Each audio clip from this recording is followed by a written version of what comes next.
車嘅啫。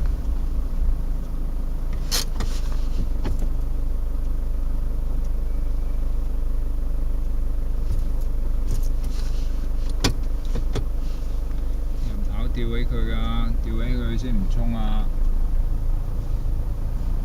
駛到落底啦，繼續跑條路線。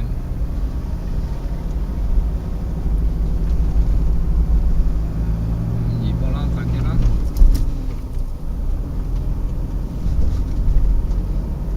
記住落緊車，一到人跑你要吊起晒㗎，否則佢真係衝落山㗎，記緊啊！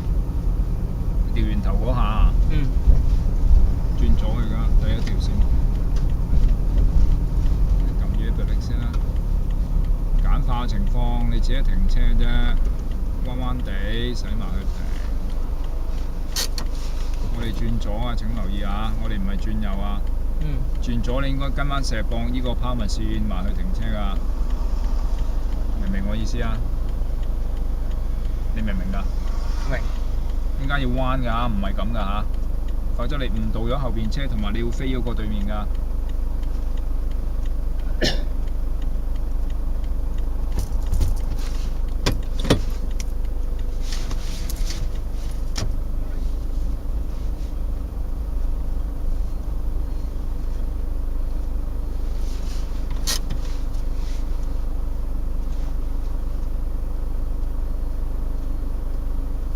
而家要趁機睇定出邊個目標行車線個情況同埋一陣要做嘅嘢啦。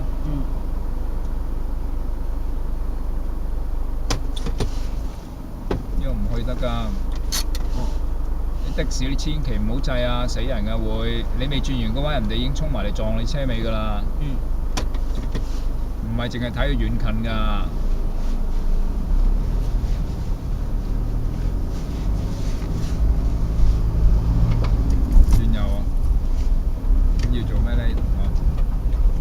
攞右邊線要點啦？係咯，你唔夠自發啊！要我提咗你咁多句，你先識做啊！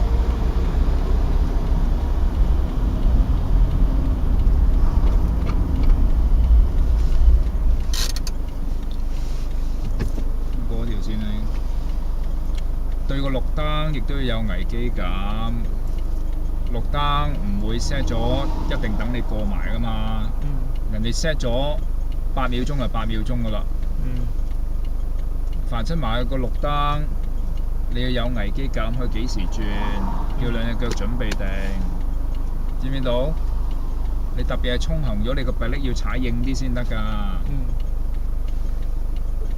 行完對面到你㗎啦，盡量記下啦呢啲嘢嚇。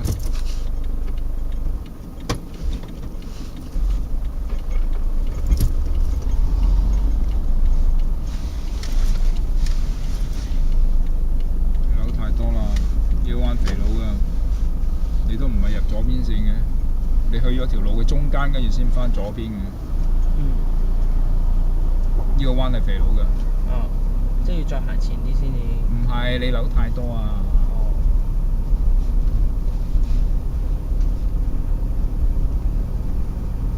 呢個係有啲藝術性嘅轉彎，即係如果你唔明白個分別咁啊，冇辦法啦，真係。即係你肥多2次你先知嘅真係。好似你而家角度，你向緊個電單車，其實又好得人驚。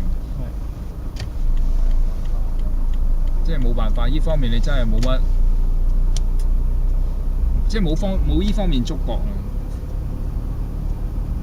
即係我估唔到你男仔嚟講真係好弱。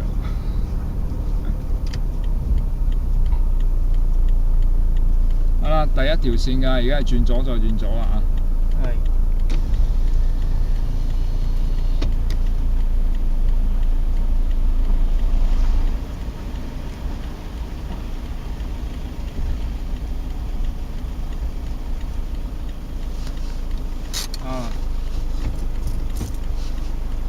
轉入邊部分啊？立咗先喎。係咪通㗎？有冇立過啊？